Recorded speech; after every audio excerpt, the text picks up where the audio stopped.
जय जय श्री चैतन्य जय हो नित्यानंदा। जय अद्वैत चंद्र जय हो गौर भक्त वृंदा। जय जय श्री चैतन्य जय हो नित्यानंदा। जय अद्वैत चंद्र जय हो गौर भक्त वृंदा। जय जय श्री चैतन्य जय हो नित्यानंदा। जय अद्वैत चंद्र जय हो गौर भक्त वृंदा। हरे कृष्ण। आप सभी वैष्णवों का, प्रेमी जनों का बहुत बहुत हार्दिक स्वागत। छठ गोस्वामी सीरीज हम थर्ड गोस्वामी के विषय में चर्चा कर रहे हैं। श्रीपाद रघुनाथ भट्ट गोस्वामी। पिछली कुछ क्लासेस में हमने उनके जन्म के विषय में पढ़ा, उनके पिता के विषय में पढ़ा, उनके परिवार में उनके माता पिता के भक्ति भाव के विषय में पढ़ा, महाप्रभु के प्रति तपन मिश्र यानी कि उनके पिताजी के आज्ञाकारी होने के विषय में पढ़ा, कैसे अपना सर्वस्व महाप्रभु की आज्ञा के लिए न्यौछावर कर दिया, इसके बारे में पढ़ा। महाप्रभु की खबर मिलते ही दौड़ के चले आते थे उनकी सेवा करने, इसके विषय में पढ़ा। अपॉर्चुनिटी महाप्रभु को अपने घर निमंत्रण देने की, 2 महीने तक महाप्रभु को अपने ही घर प्रसाद पे बुलाने की, उनकी प्रेममयी सेवा करने की और उनका उच्चिष्ट खाने का जो उनको लालसा पिपासा जो इनमें थी, हमने उसके विषय में पढ़ा। हमने ये भी पढ़ा कि बालक या बच्चे जो घर में देखते हैं वही उनके संस्कार बनते हैं। भले ही वो संस्कार अभी प्रकट ना हो, भले ही अभी वो संस्कार लुप्त हों, गुप्त हों, लेकिन वो चिंगारी किसी दिन अग्नि में कन्वर्ट हो जाती है जब उसको हवा मिलती है।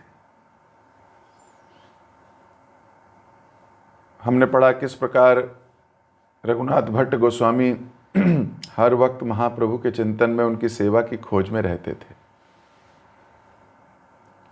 हृदय में तो उन्हीं को स्थापित कर रखा था और हर वक्त सोचते थे कि कब गौर हरि के दर्शन होंगे, कब सौभाग्य मिलेगा। ऐसा मेडिटेट करते थे,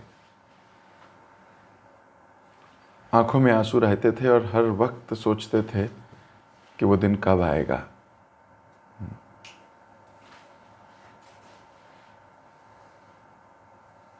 निष्ठापूर्वक गौर नाम का जप करते थे निरंतर। तो वह दिन जल्दी आ गया। रथ यात्रा होने वाली है जगन्नाथपुरी में, तो समस्त भक्तों के साथ ये भी निकल पड़े। माता पिता ने आज्ञा दे दी। साथ में महाप्रभु के भोग के लिए नाना प्रकार के चीजें लेके जा रहे हैं। सेवक भी ले लिया। गंभीरा पहुंच गए। गंभीरा पहुंच के महाप्रभु के दर्शन कर लौट गए। अपने नेत्रों से जल से सिक्त कर दिए उनके चरणों को। ये हमने पिछली कुछ क्लासेस में पढ़ा। महाप्रभु भी बड़े प्रसन्न हो गए। रघुनाथ तुम? हाँ प्रभु, आपका दास मैं। महाप्रभु ने आलिंगन कर लिया। अपने आंसुओं से उसके चेहरे को और उसके वक्ष स्थल को भिगो दिया। जहां भक्त भगवान से मिलने की प्रतीक्षा करता है, वहां भगवान भक्त से मिलने की प्रतीक्षा करते हैं। जैसे दास वैसे प्रभु।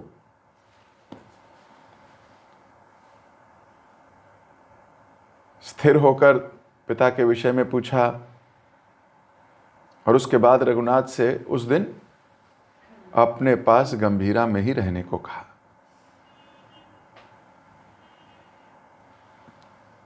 भगवान स्वयं चाहते हैं कि भक्त के पास रहें।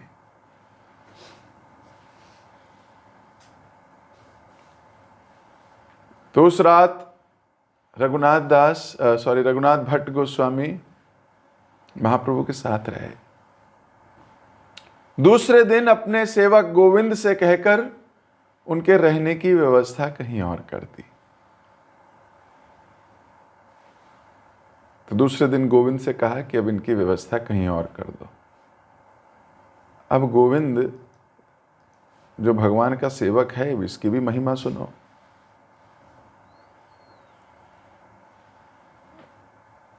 गोविंद कोई जमींदार नहीं है, ना ही गोविंद के पास कोई पेंट हाउस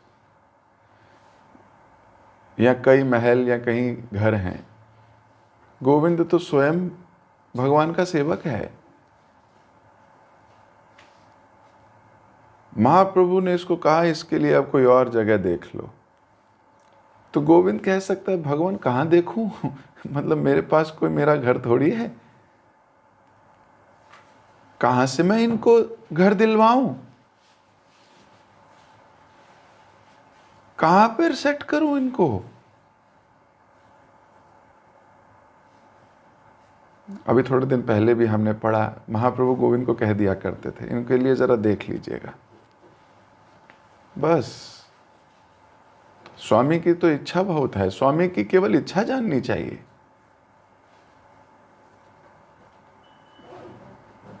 अपनी समस्याएं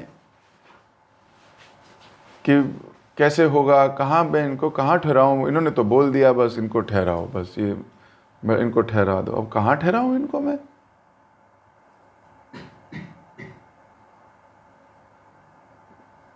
किसको बोलूं? क्या करूंगा? घर बनाऊंगा, क्या करूं? भक्त जब सेवा का अवसर ढूंढता है और सेवा मिलती है तो सेवा के साथ एंजाइटी भी होती है। तो वास्तव में एंजाइटी तो सुंदर है। कृष्ण के लिए तो एंजाइटी ले रहा है। अगर भगवान के लिए एंजाइटी नहीं लोगे, गुरु के लिए एंजाइटी नहीं लोगे, तो संसार के लिए एंजाइटी लेनी पड़ेगी।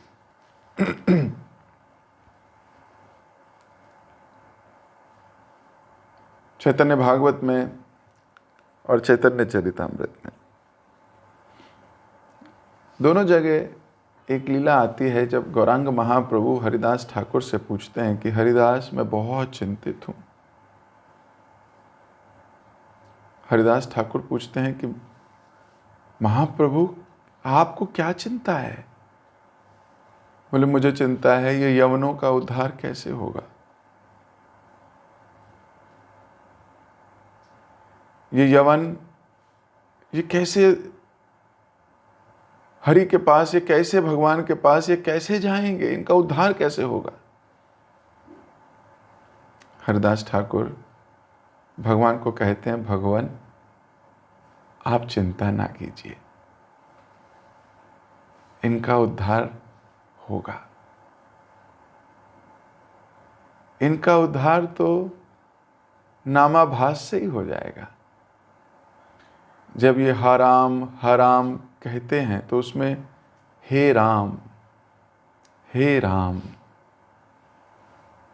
राम का नाम है। इनका उद्धार तो आपका नाम कर देगा।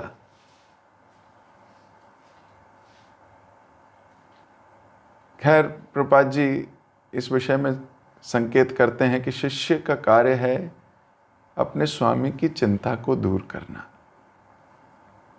और कई बार ऐसे शब्द बोलना जिससे उनकी चिंता कम हो। महाप्रभु चिंता कर रहे हैं इनका उद्धार कैसे होगा। हरिदास ठाकुर बोले मैं क्या जानूं कैसे होगा। अगर मान लो ये बोले मुझे क्या पता कैसे होगा, मेरे को क्या मतलब है। हरिदास ठाकुर कह रहे हैं आप चिंता ना कीजिए, महाप्रभु की चिंता को हटाने का प्रयास करना सेवक का ये काम है। स्वामी की चिंता को हटाने का प्लान करना, प्रयास करना। तो गोविंद क्या कर रहे हैं? गोविंद वही कर रहे हैं। महाप्रभु कह रहे हैं इनको कहीं और जगह दे देना। जी जी प्रभु जी। अब वो जी प्रभु जी के पीछे कितना भयंकर प्लानिंग, कितनी कोऑर्डिनेशन, किससे जाएंगे, किससे बोलेंगे, ये सब उनका काम है। यही एंजाइटी उनको कृष्ण से या महाप्रभु के प्रिय बना देगी। अगर सेवक सोचता है मेरी एंजाइटी भी यही लें, मेरी सेवा की एंजाइटी भी यही लें जिन्होंने सेवा दी है, तो मैं क्या करूंगा फिर?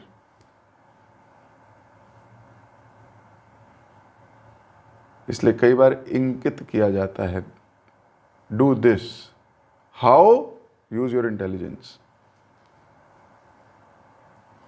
भाई वो इंटेलिजेंस भी तो भगवान की सेवा में लगनी चाहिए। अगर सब कुछ ही बता दिया जाएगा तो फिर हम क्या करेंगे? We have to use all our energies. तो गोविंद को कह दिया गया इनका जरा घर देख लीजिए, और गोविंद जी प्रभु जी, and he is on the task.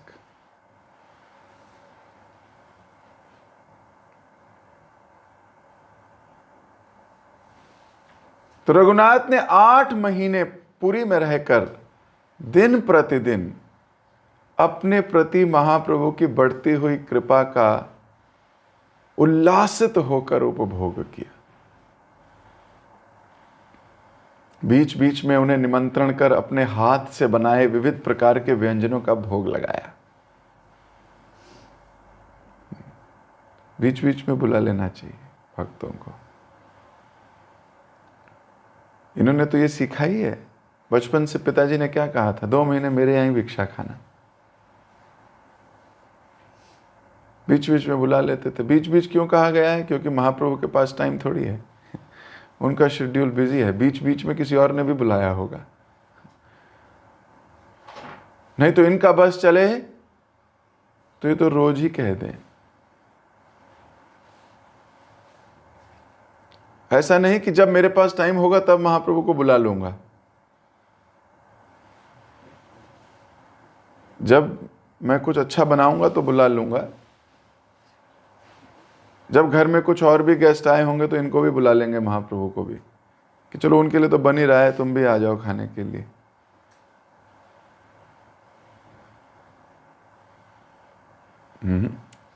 इच्छा तो रोज करने की है।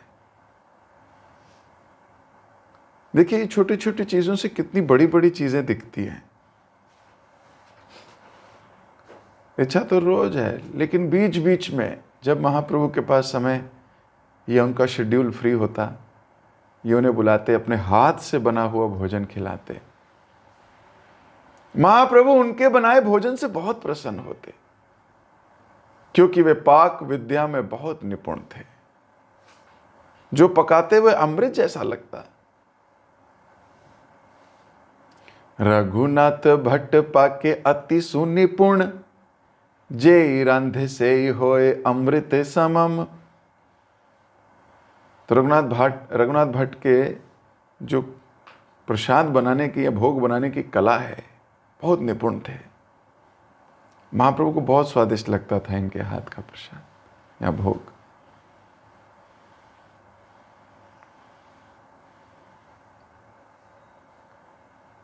महाप्रभु को भोजन कराने के बाद रघुनाथ उनका अवशिष्ट स्वयं ग्रहण कर कृतार्थ होते। जो उनका भोजन छूट जाता है, महाप्रभु छोड़ देते थोड़ा, ये उसको पाके बहुत संतुष्ट होते। अब कई बार भक्तों की कृपा से हमें भी कभी अवसर मिल जाता है शुद्ध भक्तों का, है ना, उच्चिष्ट मिलने का, तो हम भी वो उच्चिष्ट लेते हैं। लेकिन ऐसी प्रसन्नता होती है कि नहीं होती, ये तो हमारा हृदय जानता है, जैसे अभी रघुनाथ भट्ट गोस्वामी को हो रही है। कृतार्थ हो जाते हैं, उसको छू के थोड़ा सा नहीं, अब तो मेरे को शुद्ध भक्त बनने से कोई नहीं रोक सकता। धन्य हो गया मैं। तो कृतार्थ फील करना, ग्रेटफुल। पहले तो उस उच्चिष्ट को देख के ही ऐसा हृदय में होना चाहिए कि ये देवताओं के लिए भी देव दुर्लभ है, ये इस पूरे विश्व के लिए सबसे दुर्लभ चीज है, लेकिन मेरे को ऐसे ही मिल गई है। जैसे लॉटरी लगना, कोई बहुत इक्का दुक्का व्यक्ति लॉटरी लगेगी, सच्ची बात है, तो जैसे लॉटरी लग गई हो, मेरे को चुना भगवान ने महाप्रभु का उच्चिष्ट या भक्तों का उच्चिष्ट पाने के लिए, मुझे चुना। ये कैसा कमाल है, ये कोई साधारण कार्य नहीं है, लेकिन हम इतने मैकेनिकल हो जाते हैं। उसमें भी हमें अपना अहंकार दिखता है, उसमें भी थोड़े गर्वित हो जाते हैं। पर रघुनाथ भट्ट तो कृतार्थ फील कर रहे हैं।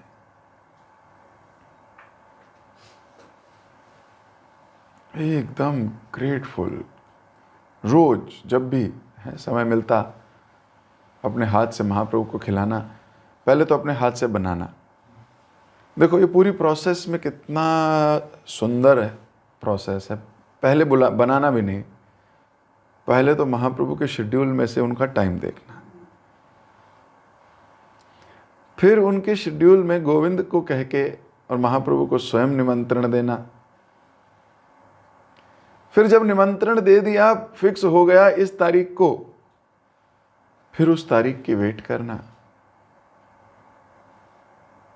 फिर उस तारीख तक दिमाग में मेडिटेट करना, क्या बनाऊंगा।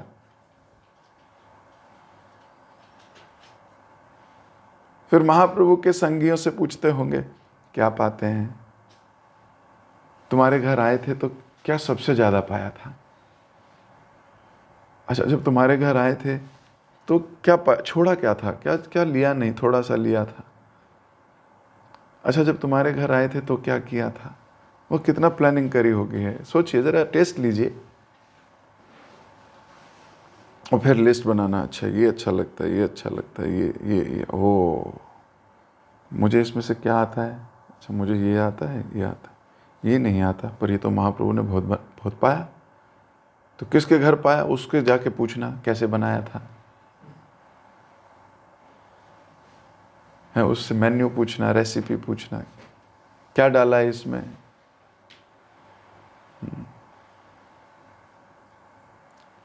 मस्टर्ड सॉस डाली थी, नहीं, कशौंदी,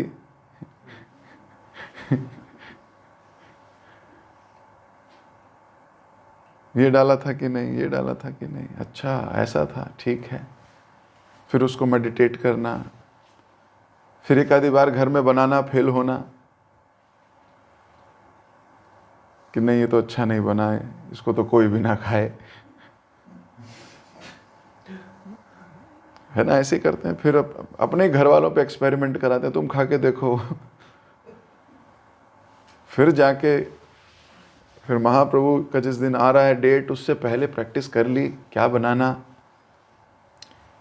उसके बाद जब वो आए तो पूरा जो मेंटली प्लान किया था, पहले यहाँ आएंगे, ये कदम इधर रखेंगे, फिर वहाँ बैठेंगे, फिर यहाँ आसन दूंगी, फिर मैं एक माला ले आऊँगा, फिर ये करूँगा, ऐसे करूँ।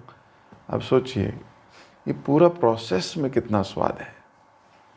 ये तो एक लाइन है कि बीच बीच में बुलाए और बीच बीच में उन्हें प्रसाद देते थे, उच्चिष्ट खाते थे और कृतार्थ होते थे। लेकिन ये एक लाइन के पीछे ऐसा नहीं है, इसको जिए तो जिए कृतार्थ होते, कृतार्थ, वाह, अब जाके संतुष्टि मिलती थी।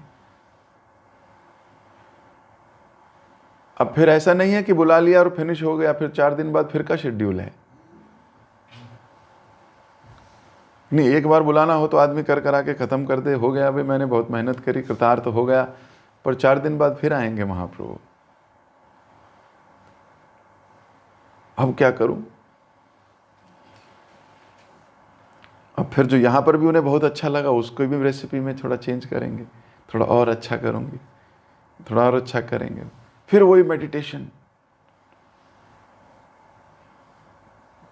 पिछली बार मैंने ये किया था, अब की बार में ये। तो शाक कला में निपुण तो थे, लेकिन केवल शाक कला भगवान को आकर्षित करने के लिए काफी नहीं है। केवल आपकी स्किल भगवान को आकर्षित करने के लिए काफी नहीं है। केवल आपकी कुकिंग स्किल काफी नहीं है। भगवान तो आपके प्रेम से, आपके भाव से आकर्षित होते हैं, क्योंकि उनको तो केले के छिलके खाने की भी आदत है। वो तो विदुरानी के यहां जाकर केले के छिलके खा के आ गए। अब विदुरानी उनको देखे जा रही है, ऐसी टिकटिकी लगी कृष्ण को देखने में, केला छील रही है, केला डस्टबिन में डाल रही है, छिलका दे रही है। अब भगवान वो छिलका ही खा रहे हैं। और तो भगवान ये नहीं सोच रहे यार गलत एड्रेस पे आ गया, दुर्योधन ने तो शाही पनीर दाल मखनी बनाई थी, यहां तो इसने छिलके बनाए केले के। भगवान तो भावग्राही हैं। तो केवल skill will never attract Krishna, skill is Krishna, what will it attract? भगवान बोलते हैं ये तो मैं ही हूं, बलवानों का बल मैं हूं,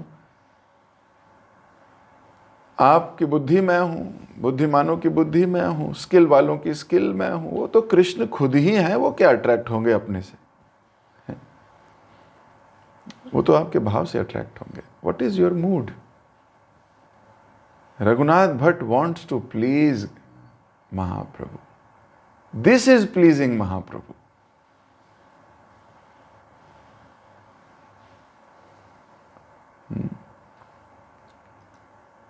दिस इज प्लीजिंग महाप्रभु, कि वो मुझे प्लीज करना चाहता है। तो 8 महीने तक हर रोज ऐसा ही चलता रहा।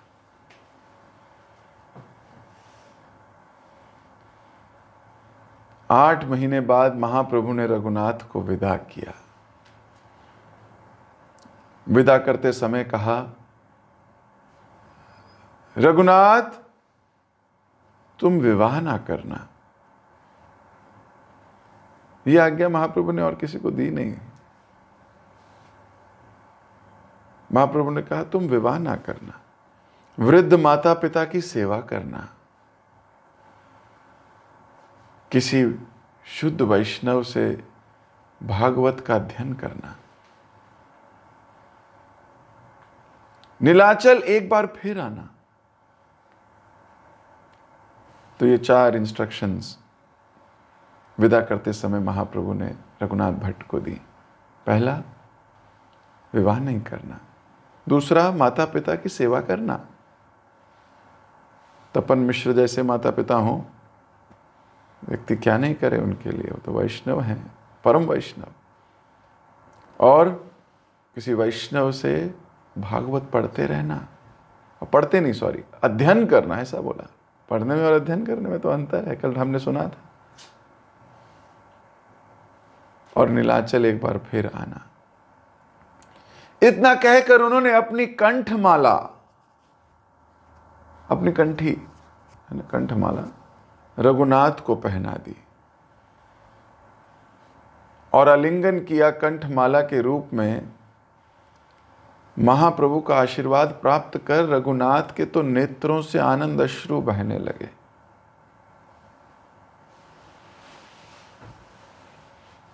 प्रेम में गदगद कंठ से उन्होंने स्वरूप आदि भक्तों से विदा मांगी, रोते रोते काशी की ओर चल दिए।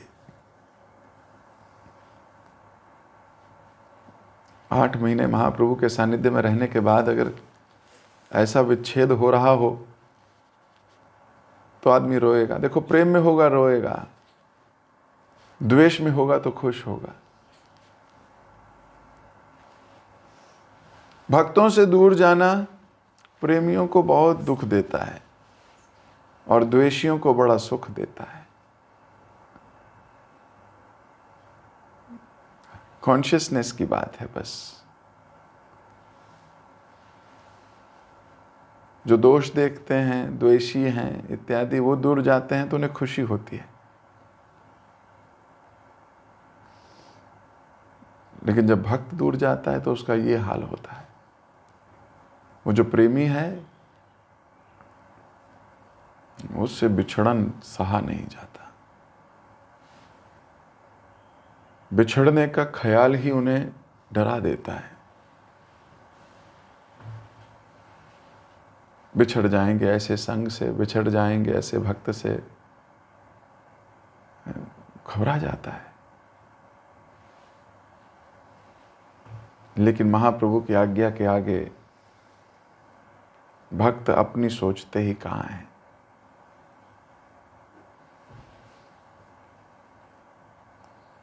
काशी पहुंचकर माता पिता की सेवा और भागवत के अध्ययन में लग गए।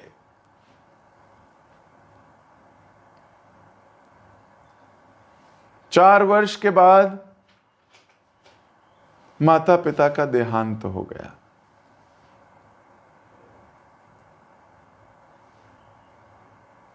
माता पिता के देहांत होते ही निकल पड़े उसी दिन नीलाचल की यात्रा पर।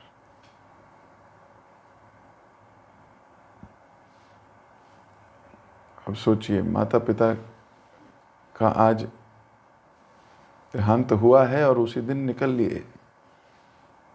बोले महाप्रभु की आज्ञा थी जब तक माता पिता हैं उनकी सेवा करनी है। आज माता पिता नहीं हैं, अब मैं भाग रहा हूं। नहीं तो व्यक्ति कई बार व्यथित हो जाता है, आज्ञा भी भूल जाता है, थोड़ा सैड हो जाता है, रिमोर्सफुल होता है, क्या हुआ, कैसे करेंगे अब आगे, अब तो सर पे कोई नहीं रहा, अब तो मैं अनाथ हो गया, ऐसा करके सोचता है व्यक्ति। लेकिन यहाँ तो as if he was following the instructions of Mahaprabhu. Immediately Nilachal की यात्रा की। इस बार भी वे 8 महीने नीलाचल में रहे।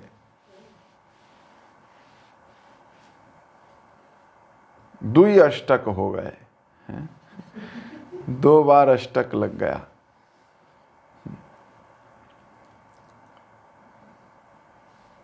आठ महीने बाद महाप्रभु ने अब उन्हें वृंदावन जाने की आज्ञा दी।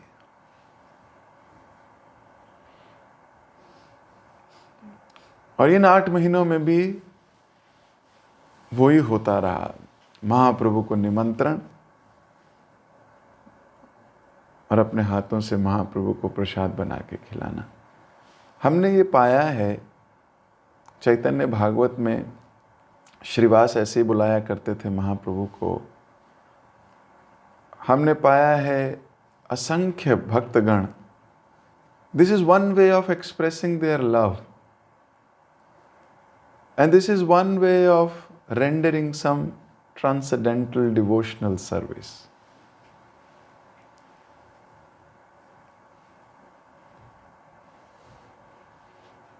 ये एक बड़ा दिव्य तरीका है। तो महाप्रभु ने अब उन्हें आज्ञा दी। चैतन्य चरितामृत में इसका वर्णन है। आमार आज्ञा रघुनाथ, आमार आज्ञा रघुनाथ जाए वृंदावने, ताहा जाए रहे रूप सनातन स्थाने। भागवत पढ़ सदा लय कृष्ण नाम, अचिरे करीबे कृपा कृष्ण भगवान। रघुनाथ, अमार आज्ञा, मेरी आज्ञा है, जाओ वृंदावन, जाओ वहां रूप सनातन का संग करो, भागवत पढ़ो और कृष्ण नाम का सदा जप करो। ऐसा करने से तुम्हें शीघ्र कृष्ण प्राप्ति होगी। इतना कहकर महाप्रभु ने 14 हाथ लंबी तुलसी पत्र की माला और पान की बीड़ी, है ना, जो उन्हें महोत्सव में जगन्नाथ जी के प्रसाद के रूप में मिली थी, रघुनाथ जी को दे दी। 14 हाथ लंबी माला रघुनाथ को वो माला दी, और जगन्नाथ जी के प्रसाद, जगन्नाथ जी का प्रसाद कुछ भी हो, जो जगन्नाथ जी यूज करते हैं, उससे जुड़ा हुआ धागा, उससे जुड़ा हुआ पत्र, उससे जुड़ा हुआ कोई भी चीज, भगवान द्वारा सेवित कोई भी पात्र हो, या भक्त द्वारा निर्माल्य कुछ भी, तादियां, जो भी यूज किया गया हो, वो कोई साधारण नहीं है, वो बहुत दिव्य है।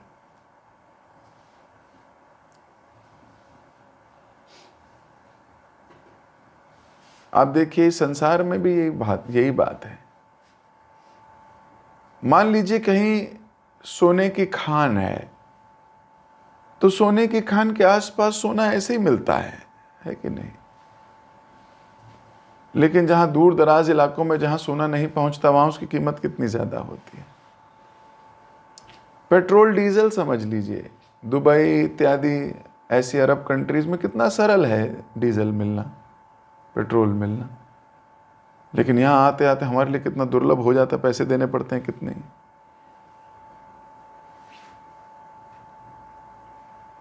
कोलकाता जाइए या चेन्नई साइड जाइए, नारियल पानी कितना सस्ता है, ऐसे मिल जाएगा।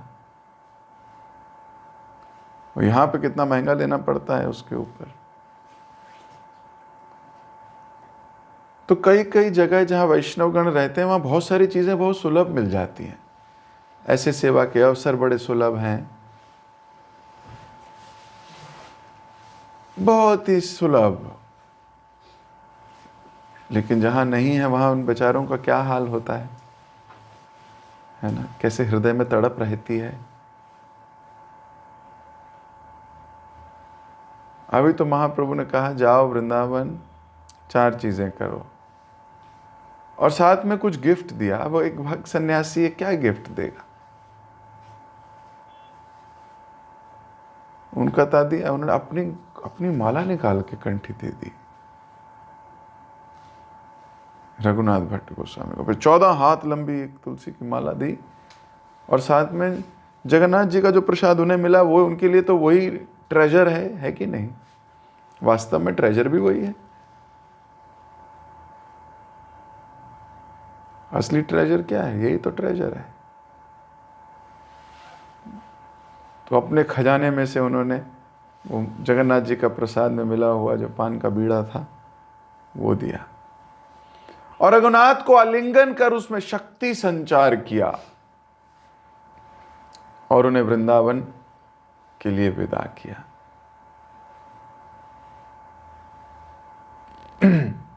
महाप्रभु के आलिंगन और जगन्नाथ जी के प्रसादी के रूप में सब कुछ पाकर, और महाप्रभु के चरण कमलों से विच्छेद के रूप में सब कुछ खोकर रघुनाथ चले जा रहे थे वृंदावन की ओर। सब कुछ पाकर और सब कुछ खोकर।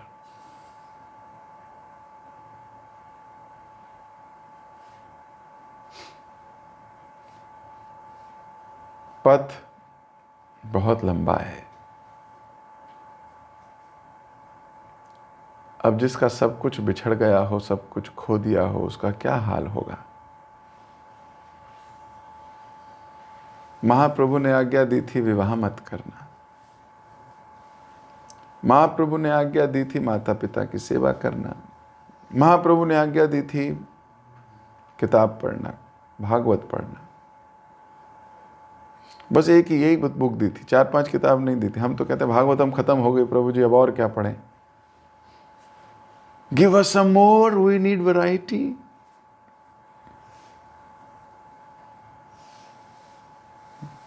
रघुनाथ को वही आज्ञा थी, सिर्फ only Bhagavat. So he was reading Bhagavad daily.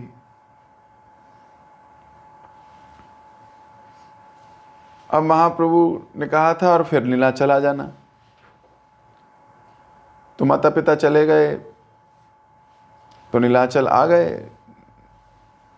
अब नीलाचल आ गए, 8 महीने रहे, महाप्रभु ने बोला वृंदावन चले जाओ।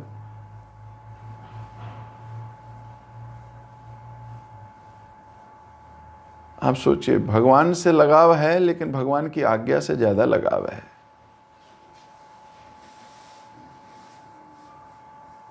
भगवान से तो आकर्षण है लेकिन भगवान की आज्ञा से ज्यादा आकर्षण है। भक्त से आकर्षण हो लेकिन भक्त की आज्ञा से ज्यादा आकर्षण होना चाहिए।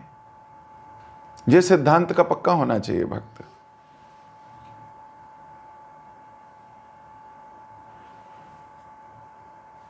एकदम पक्का। अभी बोल सकते थे महाप्रभु अब तो मेरे माता पिता भी नहीं, आप ही माता आप ही पिता, और मैंने तो विवाह भी नहीं किया, मैं तो आपके पास रहने आ गया। अब मुझे सारा जीवन आपके लिए प्रसाद बनाना है, आपको प्रसाद खिलाना है और आपको प्रसाद खाता देख के खुश रहना है।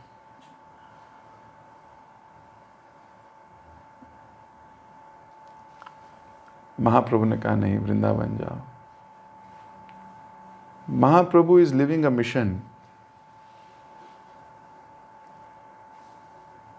and he needs help.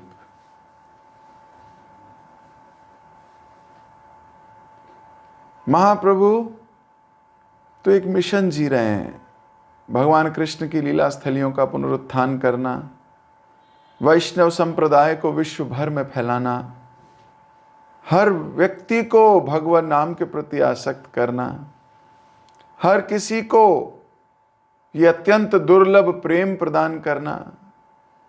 अब इसमें महाप्रभु को सहायता चाहिए। तो महाप्रभु को पता है किस भक्त को कहां भेजना है, और ऐसे भक्त भी धन्य हैं।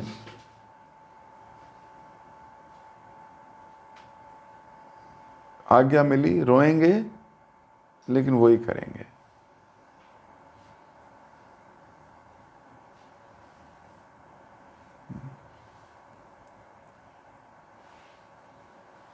रास्ता बहुत लंबा है,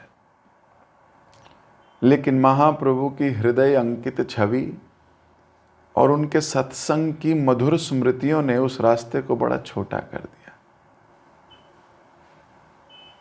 और वे अविलंब हाय गौर कहते कहते वृंदावन पहुंच गए।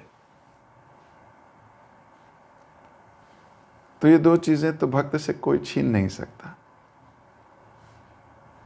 पहला भगवान का नाम, दूसरा भक्तों के साथ हुई लीलाएं। अभी महाप्रभु के साथ जो जो लीला करी है वो स्मृतियां तो हृदय पटल पर सर्वदा के लिए अंकित हो गई। जब चाहो खजाना खोलो, देख लो और बंद कर लो। जब चाहो घटना को याद कर लो, प्रसन्न हो जाओ। जब चाहो याद करो, मैंने महाप्रभु के लिए ये बनाया था, महाप्रभु ने इतने अच्छे से खाया था, मैंने महाप्रभु के पैर धोए थे, कितना मजा आया था, मैंने ये किया था, बहुत अच्छा लगा था। ये तो हृदय में अंकित हो गई। जब चाहो याद कर लो। किसने कहा कि कार्य खत्म हुआ तो उसको भूल गए? अरे नहीं रे बाबा, वही तो धरोहर है। भक्तों के साथ बिताया हुआ हर एक पल बड़ी बड़ी यात्राओं को भी छोटा कर देता है।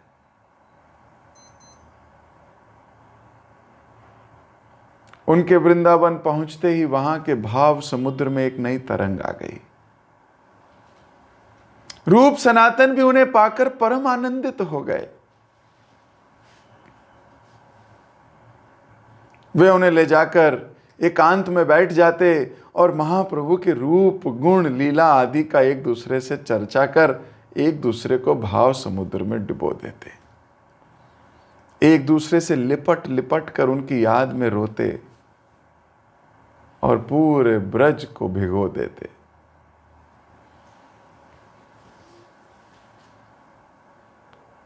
महाप्रभु के पास से आए हो, बताओ ना महाप्रभु क्या करते हैं,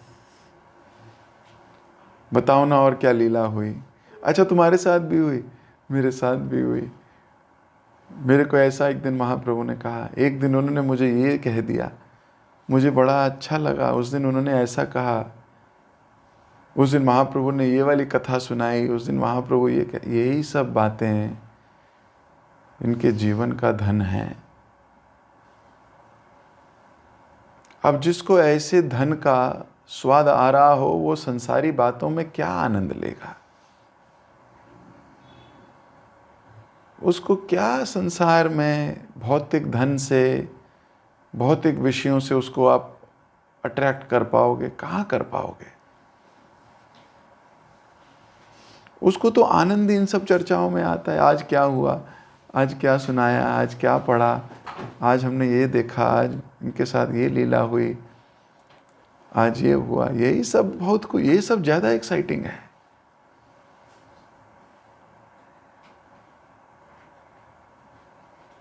Our spiritual life should be more exciting than our material life.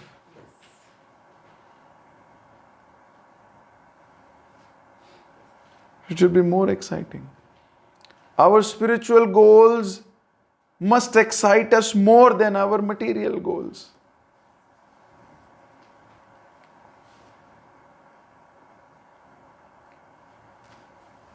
So this excitement.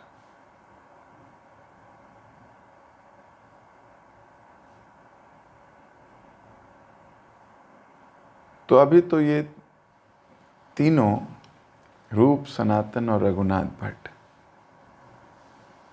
बैठ जाते और महाप्रभु की घंटों घंटे चर्चा करते।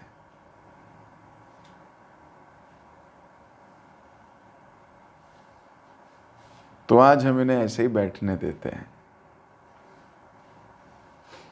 करने देते हैं इन्हें महाप्रभु की चर्चा।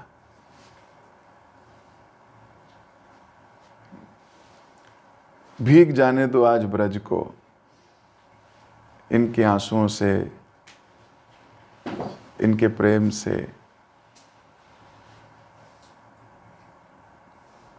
कल थोड़ा आगे खिसकेंगे। जगत गुरु श्रील प्रभुपाद की जय। श्रीपाद रघुनाथ भट्ट गोस्वामी की जय। हरे कृष्णा। किसी भक्त का कोई प्रश्न, कोई टीका या कोई टिप्पणी?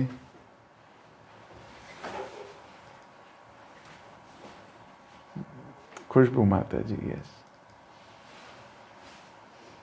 हरे कृष्ण प्रभु जी। हरे कृष्ण। प्रभु जी जो आपने लास्ट में बताया, क्लास बहुत ही ज्यादा सुंदर थी प्रभु जी। जो आपने ऐसे बहुत सारी चीजें जिसमें हमें मेडिटेट करना चाहिए, लेकिन आपने जो लास्ट में बताया वो सोच रही थी कि जो स्पिरिचुअल गोल्स होते हैं वो मुझे कैसे ज्यादा एक्साइट करे और मैं मटेरियल को कम करे। कैसे, क्योंकि हर बार जैसे बैठते भी जब भी करे तो ये मटेरियल चीज दिमाग में आ रही है, बस वही ध्यान आ रहा है कि नहीं मुझे ये करना, लेकिन स्पिरिचुअल थिंग्स नहीं आ रही है। तो क्योंकि अगर स्पिरिचुअल थिंग्स आएंगी तब मैं कर पाऊंगी, कुछ बढ़ नहीं पा रही हूँ। Very nice question. तो मटेरियल गोल्स अभी ज़्यादा एक्साइट कर रहे हैं क्योंकि हमारी बातें मटेरियली ज़्यादा होती हैं। स्पिरिचुअल गोल्स तब एक्साइट करेंगे जब हम वैष्णवों से स्पिरिचुअल गोल्स के विषय में चर्चा करेंगे।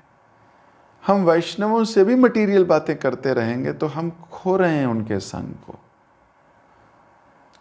हमें स्पिरिचुअल गोल्स डिस्कस करें, स्पिरिचुअल बातें डिस्कस करें। आज मुझे ये अच्छा लगा भागवतम में, आज मैंने ये लाइन पढ़ी मैं तो रुक ही गई, आज मैंने लेक्चर सुना मैं तो यहाँ अटक गया, आज मैंने ये जब ऐसे डिस्कशंस होंगे तो आपके स्पिरिचुअल गोल्स बढ़ेंगे। Take care of your discussions with devotees.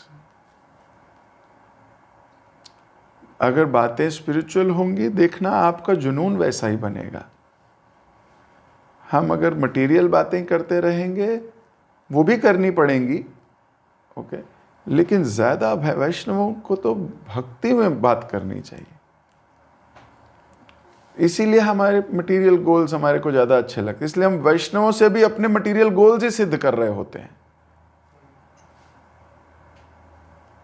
हमें मटेरियल सुख मिल जाए, तो वैष्णवों को भी हम उन्हीं को यूज़ करेंगे, उनको बात करेंगे, उनसे कहेंगे प्रार्थना करो मेरे नौकरी लग जाए, प्रार्थना करो ये हो जाए। उनको भी मटेरियल वर्ड में यूज़ करने शुरू कर देंगे।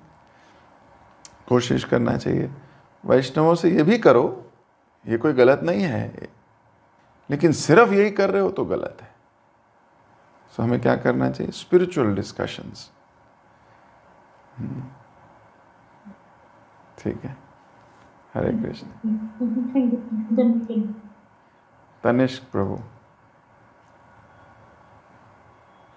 हरे कृष्ण प्रभु जी, दंडवत प्रणाम। हरे कृष्ण। प्रभु जी, आपकी ने जो आज लेक्चर सुनाया और जो जो बातें बताई आपने रघुनाथ दत्त जी के बारे में, रघुनाथ भट्ट जी के बारे में, बहुत ही सुंदर लगी।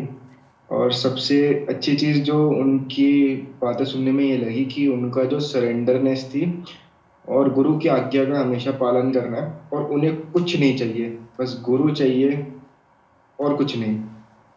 उन्होंने वृंदावन जाने से भी मना कर दिया कि मैं वृंदावन नहीं जाऊंगा, मुझे बस आपकी सेवा करनी है।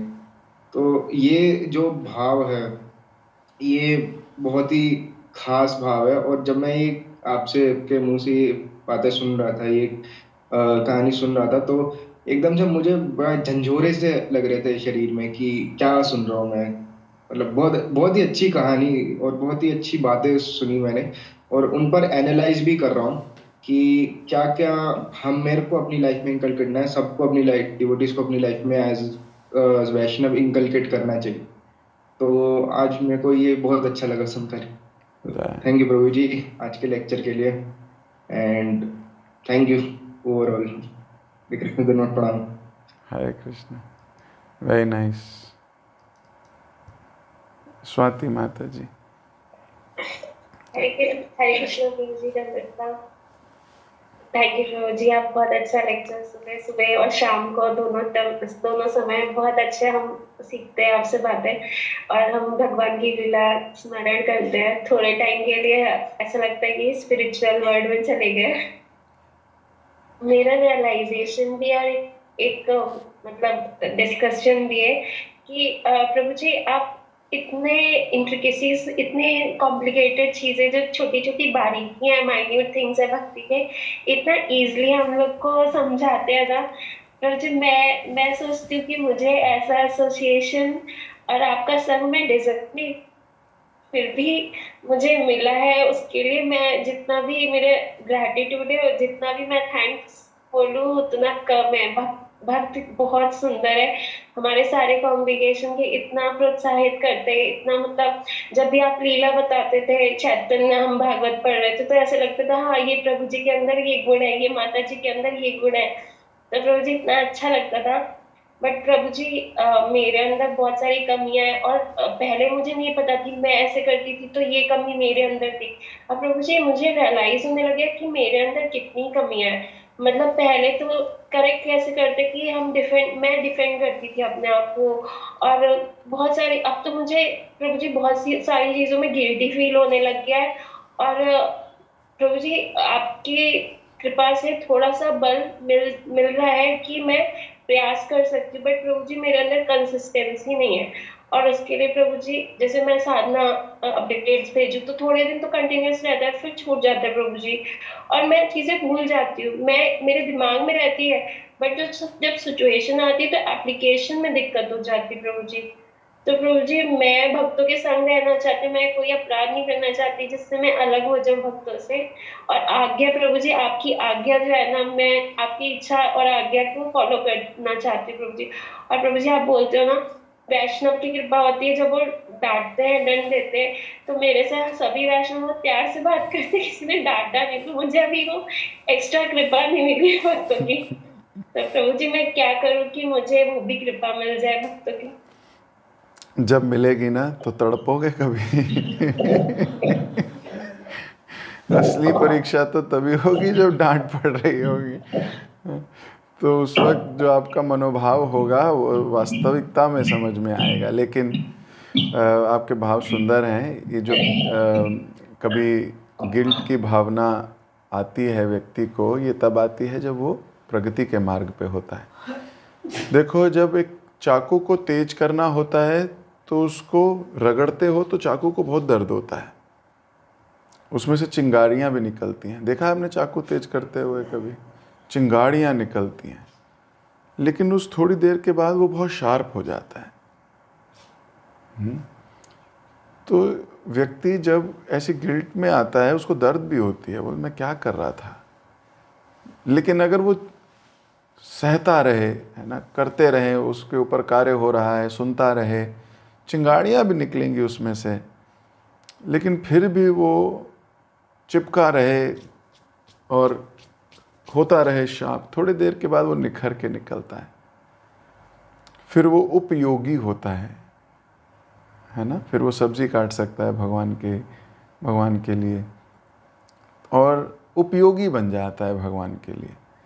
जो ब्लंट है, आप देखो आपके किचन में अगर 5-6 चाकू हैं, आपका हाथ कौन से चाकू पे जाता है? जो तेज है।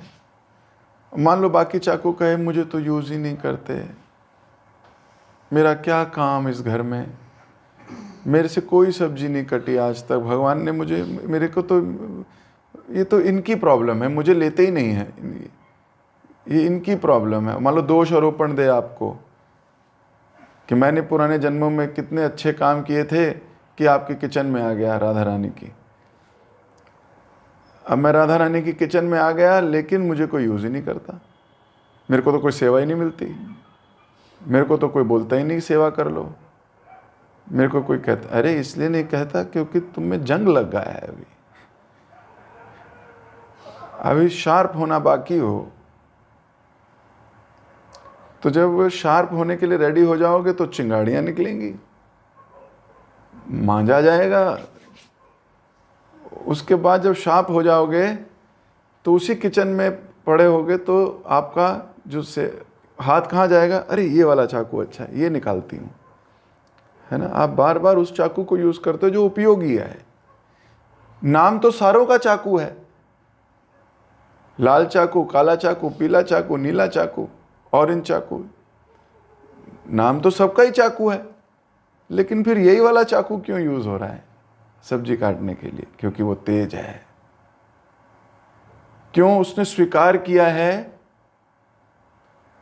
करेक्शन, उसने स्वीकार किया है अपनी गलतियों से छुटकारा पाना, उसने स्वीकार किया है शार्प होना। उसके लिए बहुत तड़प मची होगी, चिंगाड़ियां निकली होंगी। तो जो झेल जाता है वो यूजफुल, उपयोगी हो जाता है। नहीं तो वो किचन में तो रहता है पर भगवान के काम नहीं आता, राधा रानी के काम नहीं आता। इसलिए रेडी रहिए करेक्शन स्वीकार करने के लिए, आप शार्प हो जाओगे। और ये गिल्ट अच्छा है, ये गिल्ट भगवान का हृदय पिघलाता है। हमारा हृदय तो पिघलाता है, भगवान का हृदय भी पिघलाता है। मान लो वो चाकू बोले मेरे को इस बार साफ करा लो, मैं भी करना चाहता हूं। मान लो चाकू बोलने लगे तो आदमी उठाएगा ना वो चाकू, अच्छा तू भी चाहता है, आजा, हमें तो चाहिए 2-3 चाकू।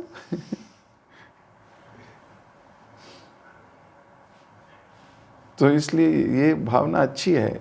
लगे रहो, भक्तों से जब बात करो प्रगति की बात करो, एक दूसरे की प्रगति में योगदान दो। जब बात करो उसको प्रोत्साहन दो। जिस दूसरे से बात कर रहे हो, आपका फ़ोन रखने के बाद या आपसे बात करने के बाद उसको ये लगना चाहिए मेरी भक्ति 1% बढ़ गई, मेरा उत्साह 1% बढ़ गया।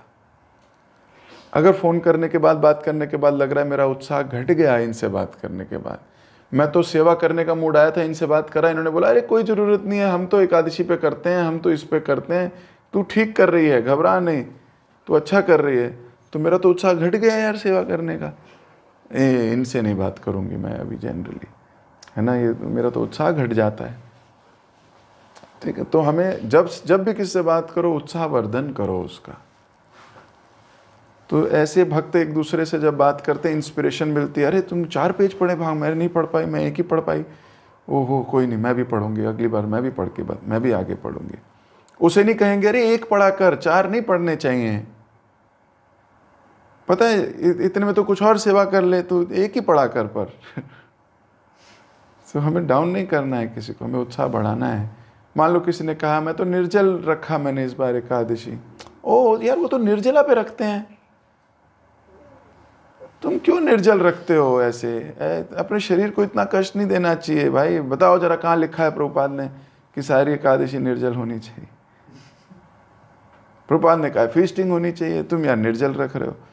तो उसको भी लगे हाँ ये तो सही कह रही है, फालतू में मैंने इतनी तपस्या करी। अरे वो करना चाहता है तो उसको करने दो, अच्छा है, उसकी भक्ति वर्धन हो रही है। अनलेस एंड अनटिल आप उसके गुरु हो फिर तो आप कुछ भी कह सकते हो। मित्र हो तो एंथुजियाज्म बढ़ाओ। कोई गिल्ट में आपको फ़ोन करे तो आप कहो बहुत अच्छी बात है, मैं भगवान से प्रार्थना करूंगा आपके लिए, है ना। और पढ़िए माता जी, और पढ़िए, और हरि नाम में रुचि लीजिए, शुद्धता से जप कीजिए, है ना। यही सब आप एक दूसरे का प्रोत्साहन बढ़ाओ। ये स्टेज बहुत अच्छी है जब चाकू रेडी है शार्प होने के लिए, ठीक है।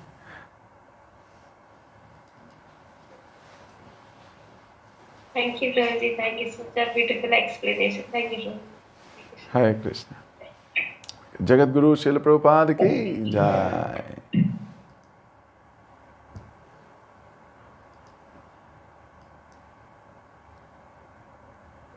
हरे कृष्ण प्रभु जी, धन्यवाद प्रणाम।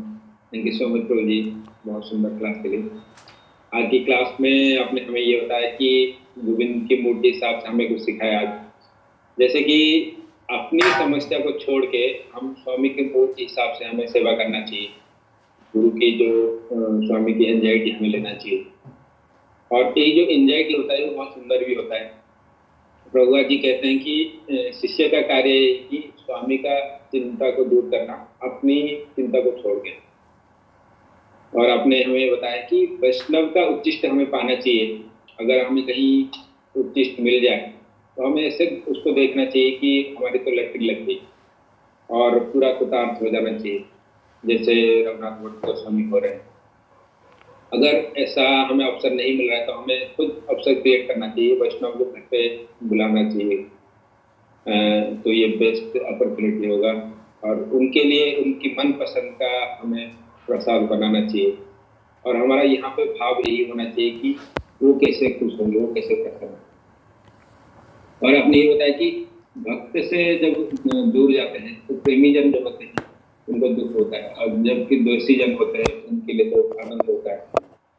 तो जो प्रेमी होगा वो दूर जाएगा तो उसको कष्ट होगा। और आपने ये बताया कि भगवान से, भक्त से जो आकर्षण है उसके साथ साथ उनकी आज्ञा से हमें ज्यादा आकर्षण होना चाहिए। और लास्ट में आपने ये बताया कि तीनों भक्त जब आपस में मिले हैं, और रूप गोस्वामी, सनातन गोस्वामी और रघुनाथ भट्ट गोस्वामी जब मिले हैं तो महाप्रभु के बारे में वो बात कर रहे हैं, भक्तों की जो साथ जो लीला हुई है उसके बारे में, क्योंकि वो कितना एक्साइटेड होंगे कि वो पूछ रहे होंगे क्या हुआ क्या हुआ। तो इसमें आपने ये बताया कि भक्त का यही काम तो होता है, वो भक्त की भगवान की लीला को स्मरण करते हैं, बोल के आनंद लेते हैं। और लास्ट में आपने माता जी की प्रश्न से भी ये बताया कि जो करेक्शन को स्वीकार करेगा वही उपयोगी बनेगा, जैसे चाकू की तरह। थैंक यू सो मच प्रभु जी। सभी भक्तों को भी धन्यवाद इतना प्रेम पूर्वक श्रवण करने के लिए। हम प्रभु जी का धन्यवाद करेंगे एक बार। Hare Krishna Hare Krishna Krishna Krishna Hare Hare, Hare Ram Ram Ram. Thank you so much प्रभु जी।